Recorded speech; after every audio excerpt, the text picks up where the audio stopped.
मुलुक महाराष्ट्रामध्ये सगळ्यांचं स्वागत. नमस्कार, मी अमित गद्रे. नसरापूर अत्याचार प्रकरणातून एक मोठी अपडेट समोर येते. आरोपीला पुणे ग्रामीण पोलिसांनी घटनास्थळी नेलं आणि काल मध्यरात्री पुणे ग्रामीण पोलिसांनी आरोपीला घटनास्थळी तिकडे घेऊन जात पोलिसांनी पाहणी केली आणि ज्या गोठ्यामध्ये ही घटना घडली त्या गोठ्यामध्ये आरोपीला नेत पोलिसांनी तपास केलेला आहे. अतिशय महत्त्वाची अपडेट समोर येते. ज्या ठिकाणी अत्याचार करण्यात आले, त्या चिमुरडीची हत्या करण्यात आली, त्याच गोठ्यामध्ये जात आरोपीला तिकडे नेलं आणि पोलिसांनी अधिकचा तपास केलेला आहे.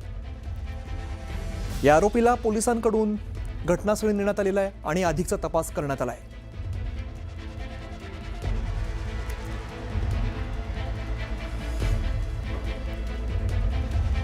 तर आमचे प्रतिनिधी अभिजित पोते या संदर्भात आपल्याला अधिकची माहिती देत आहेत. आपण अभिजितकडे थेट जाऊया. अभिजित, आपण बघतोय खरं तर हा तपास आता वेग घेताना आपल्याला बघायला मिळतोय. ज्या ठिकाणी सगळी घटना घडली त्या ठिकाणी आरोपीला नेण्यात आले. काय नेमकं घडलंय? अमित, या सगळ्या नसरापूर प्रकरणातला जो आरोपी आहे त्या आरोपीला 2 तारखेला पहिल्यांदा कोर्टासमोर पोलिसांनी अटक केल्यानंतर हजर केलं होतं आणि 7 मे म्हणजे उद्यापर्यंत त्याला पोलीस कोठडी जी आहे ती सुनावली होती. अनेक पुरावे पोलिसांनी सादर केले होते. रिमांड मागताना अनेक बाबी पोलिसांनी खरं तर न्यायालयीन कोर्टासमोर जे आहे ते मागितल्या होत्या आणि त्यानंतर उद्या पोलीस कोठडी संपते. पण या सगळ्या तपासाला ना पुणे ग्रामीण पोलिसांनी आता वेग दिलेला पाहायला मिळते. कारण ज्या गोठ्यात या नराधमानं त्या 3.5 वर्षाच्या चिमुकलीवर अत्याचार केला होता त्याच घटनास्थळी काल मध्यरात्री पुणे ग्रामीण पोलिसांचं एक पथक त्या नराधम आरोपीला घेऊन त्या घटनास्थळी गेलं होतं. या सगळ्या बाबतीतचे पुरावे कोर्टासमोर हजर पोलिसांना करायचे आहेत. खरं तर फास्ट ट्रॅक कोर्टात ही केस चालावं यासाठी राज्य सरकारपासून सगळेच प्रयत्न करतायत.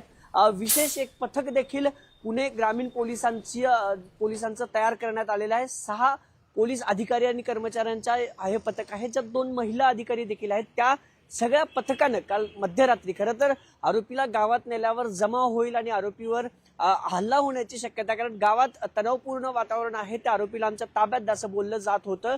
ही घटना टाळण्यासाठी मध्यरात्री पोलिसांच्या या पथकानं त्या नराधम कांबळे नावाच्या आरोपीला त्या गोठ्यात नेलं जिथं त्या नराधमानं त्या मुलीवर अत्याचार केले होते. एक एक पुरावा पुणे ग्रामीण पोलीस या सगळ्यातला गोळा करतायत. उद्या कोर्टासमोर हजर करायचे. पुन्हा पोलीस त्या आरोपीची 5 ते 6 दिवसाची पोलीस कोठडी वाढवून मागण्याची शक्यता आहे. पण तत्पूर्वी फॉरेन्सिक टीम असेल, पुणे ग्रामीण पोलिसांचं पथक असेल, या सगळ्या घटनातला मेन जो मुख्य आरोपी आहे त्याच्याकडनं अनेक पुरावे घ्यायचे. तुम्हाला माहिती असेल अमित, कोर्टात ज्यावेळेस पहिल्यांदा त्या आरोपीला नेलं त्यावेळेस तो खोटं बोलला होता. माननीय कोर्टानं त्याला विचारलं होतं की बाबा तुझा गुन्हा काय आहे, तर तो म्हणाला होता की केवळ किरकोळ मारामारीसाठी मला या ठिकाणी आणण्यात आले, म्हणजे त्याची विकृती आपल्या लक्षात येईल आणि म्हणून तो आता सांगतो की मला काही आठवत नाहीये. हे सगळं जर बघायचं कायद्याच्या बाजूनं जर विचार केला तर या सगळ्या प्रकरणात सबळ पुरावे पुणे ग्रामीण पोलिसांना हवेत, जेणेकरून या नराधमाला कठोर शिक्षा व्हावी. पुन्हा पोलीस कोठडी उद्या माननीय न्यायालयाच्या समोर हजर करायच्या आधी काही महत्त्वाचे पुरावे, महत्त्वाचे धागेदोरे पोलिसांना तपासायचे आहेत. अनेक जणांच्या जबाब पोलिसांनी या सगळ्या घटनेत गेल्या 7 दिवसात नोंदवून घेतलेले आहेत. एवढंच काय तर आरोपी जो कांबळे आहे नराधम, त्याच्या बायकोनं आणि त्याच्या मुलानं देखील जो एक व्हिडिओ बनवून दिला होता माध्यमांसमोर, त्या व्हिडिओला देखील पुरावा पुणे ग्रामीण पोलीस करणार आहेत. एकूणच काय तर सगळे जबाब आता पुणे ग्रामीण पोलिसांकडून नोंदवले जात आहेत आणि त्याच तपासाचा एक भाग म्हणून ज्या गोठ्यामध्ये, गाईच्या गोठ्यामध्ये त्या नराधमानं चिमुकलीवर अत्याचार केले होते आणि तिचा जीव घेतला होता, त्या घटनास्थळी देखील त्या आरोपीला घेऊन जात पोलिसांनी जो आहे तो काल मध्यरात्री तपास केलेला आहे. नेमकं यामध्ये नेमके कुठले पुरावे पुणे ग्रामीण पोलिसांच्या हाती लागतात, आरोपीकडून अजून काय कसून चौकशी होते, कुणाचा जबाब या सगळ्यामध्ये नोंदवला जातो, हे सगळं पाहणं महत्वाचं आहे. पण या सगळ्यात मोठी अपडेट हीच आहे की काल मध्यरात्री पुणे ग्रामीण पोलिसांच्या एका पथकानं नराधम आरोपीला त्या घटनास्थळी नेत तपास जो आहे तिथला केलेला पाहायला मिळतोय. अमित. बरं अभिजित, वेळोवेळी या संदर्भात अपडेट्स घेत राहू. तुर्तास धन्यवाद या माहितीसाठी. दरम्यान पुण्यातील पर्वती परिसरातून सुद्धा अशीच एक धक्कादायक घटना समोर आली आहे. 9 वर्षाच्या मुलीवरती तिच्या आजोबानेच अत्याचार करण्याचा प्रयत्न केल्याची माहिती आहे आणि हा प्रकार स्थानिकांच्या लक्षात येताच त्यांनी तात्काळ हस्तक्षेप केल्यामुळे मोठा अनर्थ टळलाय. आरोपीला पोलिसांनी अटक केली आहे आणि या प्रकरणी आता नवी माहिती समोर आली आहे. अत्याचार करणाऱ्या आरोपीचं नाव अंबादास जाधव असून त्याचं वय 70 वर्ष आहे आणि पीडित मुलीची आई मजुरी करत असल्यामुळे मुलीला आजोबाकडे ठेवलेलं होतं आणि याच वेळेला घरात नातू आणि नात असे दोघेही जण एकत्र होते. मात्र आरोपीने नातवाला पैसे देत घराबाहेर पाठवलं आणि नातीवरती अत्याचाराचा प्रयत्न केला.